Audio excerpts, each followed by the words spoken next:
Hello, আসসালামু আলাইকুম। My favourite cooking আপনাদেরকে স্বাগত। তো আজ আমি আপনাদেরকে দই চা তৈরি করে দেখাবো। আর এই দই চাটা দেখতে যেমন সুন্দর, খেতেও ছিল অসাধারণ। তো চলুন দেখে নিই যে এই দই চাটা আমি কীভাবে বানিয়েছি। তো ভিডিও দেখার শুরুতে প্লিজ একটা লাইক দিয়ে ভিডিও দেখা শুরু করবেন। আর আমার চ্যানেলটা এখনও যারা সাবস্ক্রাইব করেন নাই, প্লিজ সাবস্ক্রাইব করে পাশে থাকা বেল আইকনে চাপ দিয়ে দিবেন। আর এই ভিডিওটি যারা ফেসবুক পেজে দেখছেন, প্লিজ পেজটি ফলো করে লাইক, কমেন্ট এবং শেয়ার করে দিবেন। তো চা বানানোর জন্য এখানে আমি ফিল্টার করা 1 কাপ পরিমাণে পানি দিয়ে দিলাম। তো পানিটা এখানে ফুটে ওঠার পরে তারপরে এখানে আমি চা পাতাটা দিব। তো আমি পানিটা ফুটে উঠছে, এখন এখানে আমি 1 টেবিল চামচ পরিমাণে চা পাতা দিয়ে দিচ্ছি। তো চা পাতাটা দেওয়ার পরে আমি চাটা 1 মিনিটের মতন ফুটাবো, এর বেশি ফুটাবো না। তো 1 মিনিটের মধ্যে আমার এই চায়ের লিকারটা একদম ঘন হয়ে যাবে। তো আমি এখন চাটা বসিয়ে অন্যদিকে দইটা রেডি করে নিচ্ছি। তো এখানে আমি একটা বাটিতে 1 বাটি পরিমাণে দই বাসায় তৈরি করে নিয়েছি।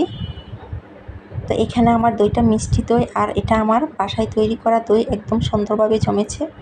এখন এখান থেকে আমি 1/2 কাপ পরিমাণে দই একটা কাপের মধ্যে নিয়ে নিচ্ছি। তো চেষ্টা করবেন এই চাটা মিষ্টি দই দিয়ে বানানোর জন্য। তো এখানে আমি 1/2 কাপ পরিমাণে দই দিয়ে দিলাম। তো সাথে এখানে আমি আরও 1 চা চামচ পরিমাণে চিনি দিয়ে দিচ্ছি। তো মিষ্টিটা অবশ্যই আপনারা আপনাদের স্বাদ মতো দিয়ে দিবেন।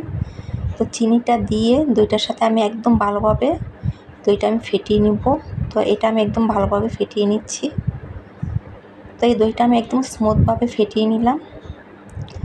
এখন আমি চায়ের চুলাটা বন্ধ করে দিব।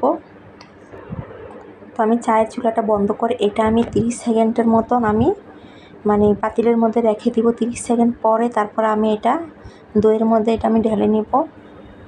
তো এটা আমি সাথে সাথে ডালবো না। তো 30 সেকেন্ড পরে এটা আমি দইয়ের মধ্যে এই চায়ের লিকারটা আমি ঢেলে দিচ্ছি। তো চেষ্টা করবেন চায়ের লিকারটা একদম ঘন করে করার জন্য। এখন আমি চায়ের লিকারটা ঢেলে দিলাম। ঢেলে দিয়ে এটা আমি একদম ভালোভাবে মিশিয়ে নিচ্ছি।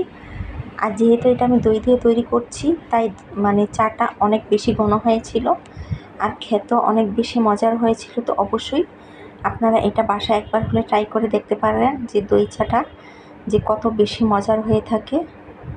তো আমার দই চা একদম রেডি।